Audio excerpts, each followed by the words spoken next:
은혜 받으실 하나님 말씀은 창세기 4장 1절로 7절입니다. 한번 따라하십니다. 영원 전에 하나님은 그리스도를 세상에 보내시기로 작정하시고 확정하시고 보내셨다. 오늘 말씀입니다. 하나님께서 예수 그리스도를 영원 전에 이 세상에 보내시기로 작정하시고 또 확정하시고 그대로 보내십니다.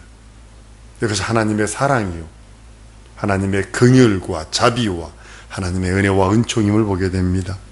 하나님께서 사람을 지으시되 남자와 여자를 창조하시고 생육하고 번성하고 땅이 충만하라 하시고 생기를 부어 사람이 되게 하시 충만할 때에 세상에 자기 자신을 예수 그리스도를 드러내는 장면이 오늘 이 말씀 속에 있습니다. 오늘 이 말씀 속에 있어요. 사람이 생명이 되어 하나님과 교통해서 그 후손들이 예수 그리스도가 이 땅에 그리스도로서 피 흘리러 오시는 것을 가인과 아벨의 제사 속에 숨겨놓으신 거 여러분 아십니까? 아벨이 양과 그 기름으로 하나님께 제사를 드렸더니 이것이 뭐냐면 예수 그리스도께서 그리스도인 예수께서 하나님 앞에 드려지는 어린 양이라는 것에 대한 예언입니다. 영원 전에 하나님께서 계획하시고 준비하신 것을 아담과 이브가 창조되고 아담과 이브로 말미암아 시작된 인류를 통하여 하나님께서 아담과 이브가 범죄했지만 그러나 아담과 이브에게 그리스도 예수께서 오셔서 이 땅에서 살찌고 피 흘리시는 그것을 예언해 놓으시는 장면이 아벨이 드린 양과 그 기름입니다. 하나님께서 그것을 연락하십니다. 너무나 기쁘게 연락하시고 너무나 행복하게 연락하시고 너무나 즐겁게 연락하시는 그 모습을 보게 됩니다. 오직 아벨은 예언자입니다. 믿음으로 드린 제사. 그래서 하나님의 마음을 시원하게 해요. 한번 따라해보세요. 믿음으로 드리는 예배는 하나님을 시원하게 한다. 하나님의 마음을 시원하게 해주는 거예요. 여러분 혹시 바깥에 나갔다 더워가지고 막 떠오는데 뜨거운 물 주면 확 쏟아버리지. 차가운 물 주면 얼마나 좋거든요. 사실은요, 몸이 뜨거워져서 차가운 물 먹는 거 몸에는 진짜 안 좋은 거거든요. 사실은 되게 안 좋은 거예요. 뜨뜻한 물, 그냥 미지근한 물을 먹는 게 좋은 거랍니다. 마치 그거예요. 우리 하나님의 마음을 시원하게 드리는 게 뭐냐면 믿음으로 드리는 예배, 믿음으로 드리는 기도, 믿음으로 드리는 헌신봉사 충성이 하나님의 마음을 시원하게 합니다. 아벨이 예수 그리스도의 피와 예수 그리스도의 그 희생을 먼저 알고 오직 믿음으로 하는 겁니다. 아벨은 예수 그리스도가 이 땅에 오셔서 살찌고 피 흘린 공도를 무엇으로 알았느냐? 믿음으로 한 겁니다. 여기서 하나님의 구원의 계획과 마귀 멸함의 계획과 하나님의 나라 상속함이 동시에 한 사건을 통하여 이루어지는 장면입니다. 그 말씀을 히브리서 11장 4절에 이렇게 말합니다. 믿음으로 아벨은 가인보다 더 나은 제사를 하나님께 드림으로 의로운 자라 하는 증거를 얻었나니 하나님이 그 예물에 대하여 증거하심이라. 저가 죽었으나 그 믿음으로서 오히려 말하느니라. 그리스도 오실 걸 그리스도가 살찌고 피 흘리셔서 그리스도로 말미암아 예수 안에서 구원받고 거듭나고 예수 안에서 하나님을 시원하게 하고 하나님의 마음을 시원하게 해드릴 수 있는 유일한 것을 아벨은 한 거예요. 그렇게 드려드리는 거예요. 노아도 선지자거든요. 노아에 대해서 그 피가 하나님께 돌아간다는 거예요. 노아에게 선언합니다. 피에 생명이 있다. 이 피는 반드시 생명은 생명으로 갚아야 되고 피는 피로 갚아야 된다. 선언을 합니다. 창세기 9장 4절 이하에 그러므로 고기를 그 생명되는 피채 먹지 말지라. 내가 반드시 너희 피 곧 너희 생명의 피를 찾으리니 짐승이면 그 짐승에게서 사람이나 사람의 형제면 그에게서 그의 생명을 찾으리라. 모로 사람의 피를 흘리면 사람이 그 피를 흘릴 것이니 이는 하나님이 자기 형상대로 사람을 지었습니다. 그 피에 대하여 선언을 합니다. 하나님께서 노아에게 피에 대한 경고를 하십니다.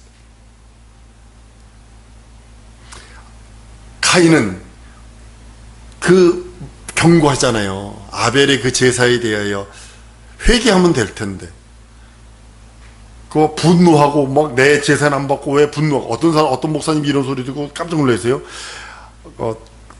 카인은 곡물로 드려서, 농산물로 드려서 하나님이 안 받으시고 아벨은 양으로 들어서 받았다고. 그럼 농부들은 다 저주받나? 아니거든요. 믿음으로 드린 거고, 아벨이 선지자입니다. 미래를 바라보며 그리스도 예수가 오셔서 살찌고 피 흘린 공로, 어린 양과 그가 번제가 되어야 되고 그가 희생양이 되는 것을 보고 믿음으로 드린 거예요.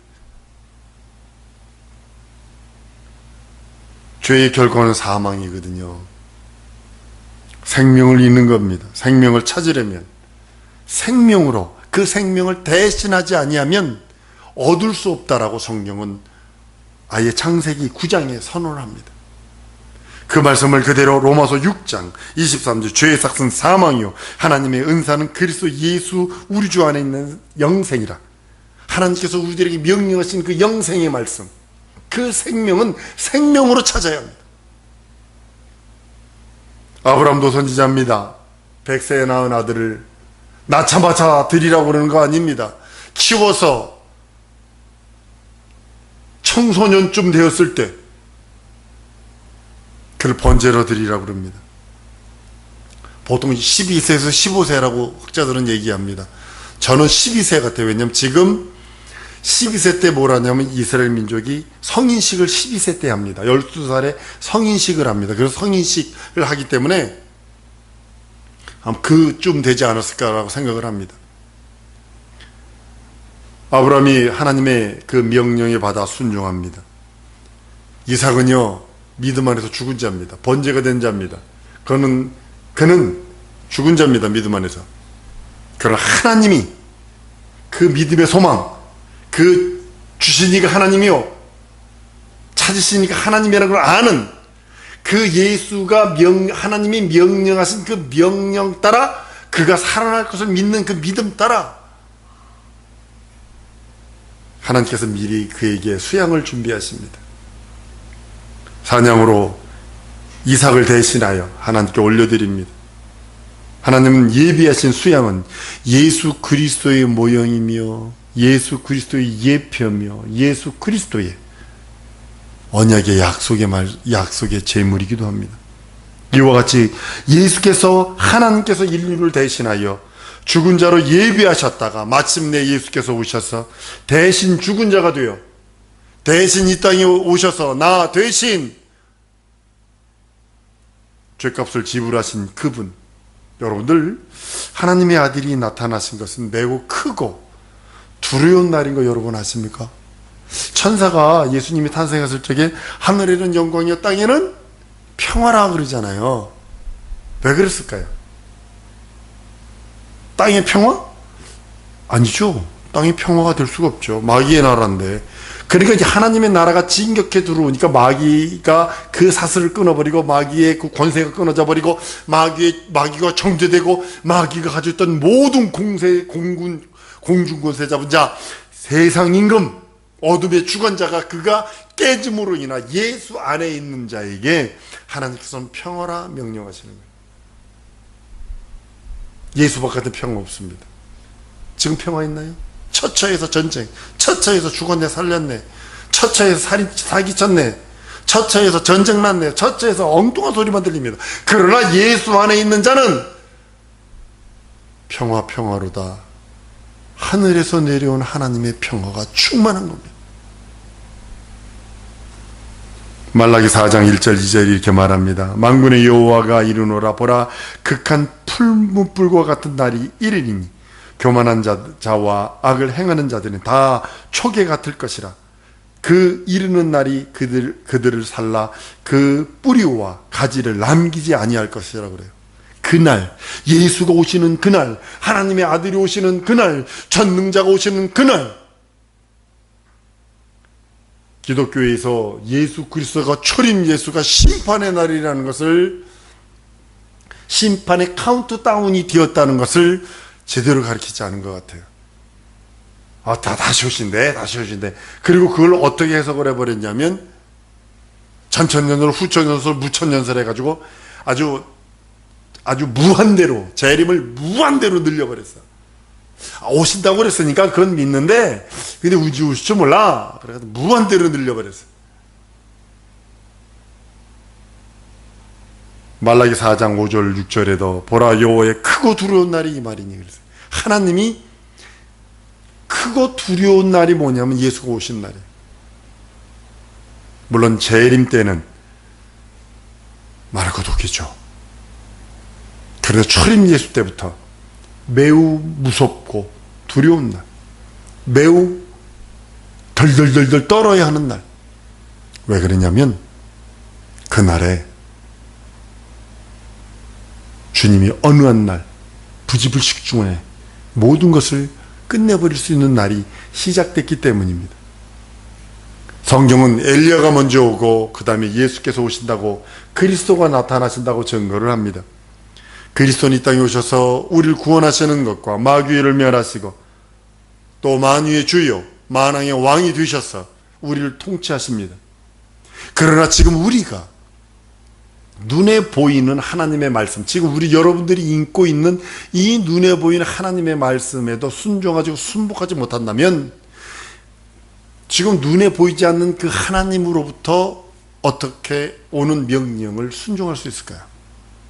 지금 내가 읽고 있는 이 성경 말씀 하나조차도 내가 순종하지 못하고 순복하지 못한다면 눈에 보이지 않는 그 하나님, 하늘보다 크시고 그보다 더 크신 그분의 음성을 어떻게 들을 수 있으며 그분의 명령을 어떻게 순종할 수 있느냐는 거예요. 우린 고민하셔야 합니다. 그분이 만유의 왕이요 통치자이실진데 우리는 지금 소털같이 많은 날이라고 하면서 세월을 많이 쓰고 있어요. 그냥 막 쓰고 있어요. 아니요. 여러분들, 저를 느끼는 게 뭐냐면, 제 건강을 보면서 느끼는 게 뭐냐면, 예전에 이러지 않았는데, 자꾸 이러면서 자꾸 떨어지는 걸 느껴요.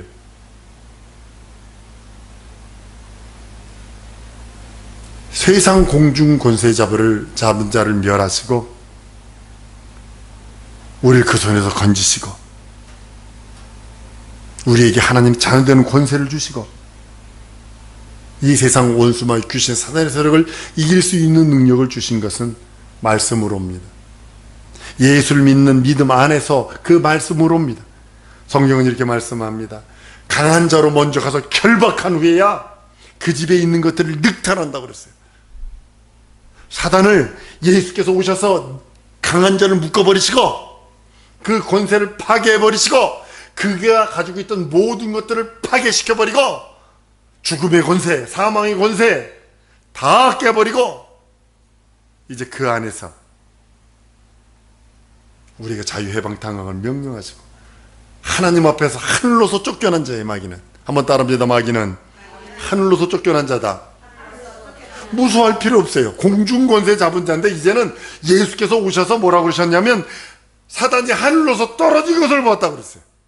이 말씀을 그대로 계시록에 보면 여자가 난 자를 해하려고 바닷가에 섰더니 여자가 난 자손들과 그리스도 예수의 군사들과 싸우려고 바닷가에 섰더니 그랬어요. 이 말씀을 그대로서 공중에서 쫓겨 내려와서 이제는 겨우 육체 안에 있는 성도들만 어떻게 할 수 있는 거예요. 성도들과 육체를 가지고 있는 지구 안에서만 자기가 자기 왕노릇 하는 겁니다.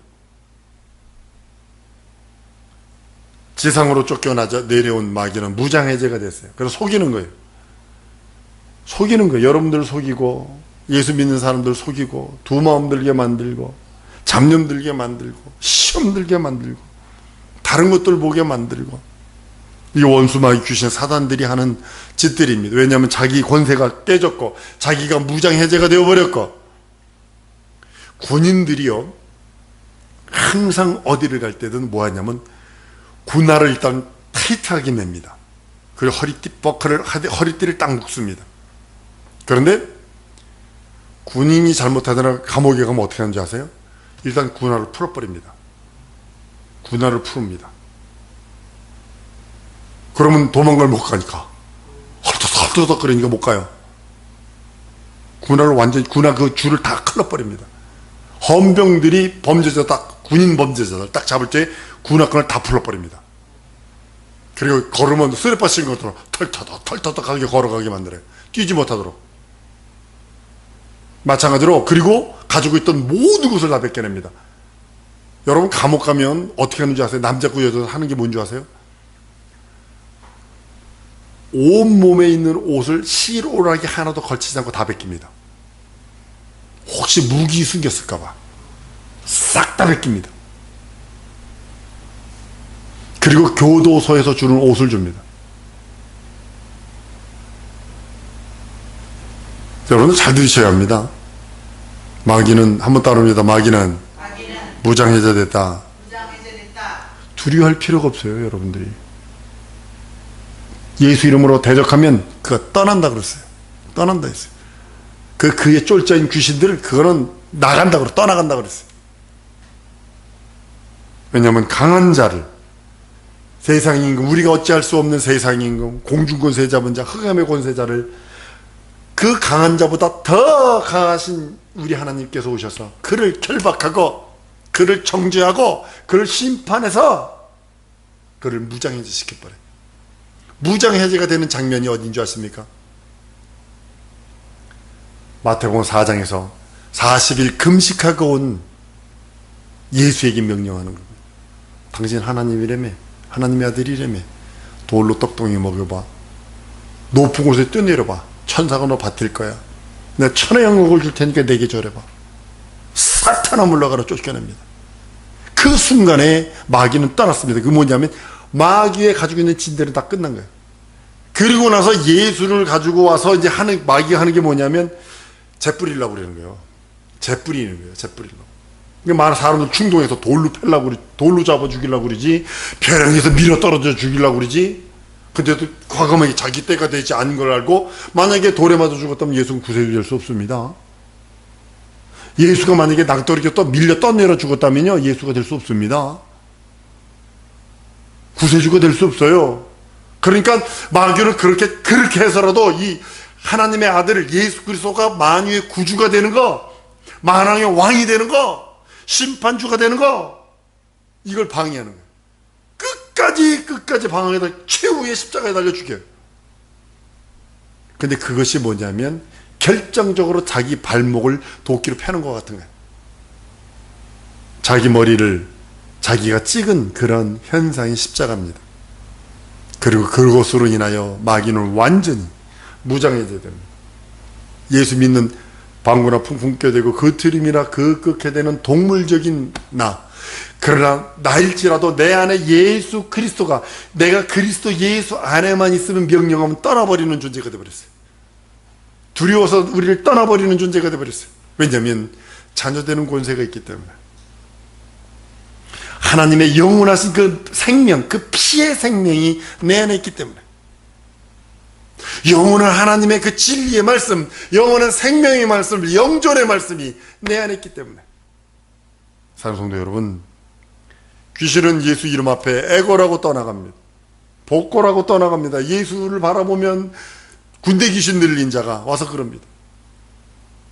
돼지에게로도 나 가게 해주세요. 애고랍니다. 하나님께서 먼저 인류를 대신해서 십자가의 죽음을 당하신 예수 그리스도, 그로 인하여 하나님이 미리 예비하셨다는 사실을 아셔야 합니다. 한번 따라왔습니다. 하나님이 날 위해 미리 예비하셨다. 오늘 이거 기도할 겁니다. 여러분들을 위해서 앞길도 누가 예비하셔요? 우리 주님 미리 예비했을 거예요. 그걸 믿으시라니까요.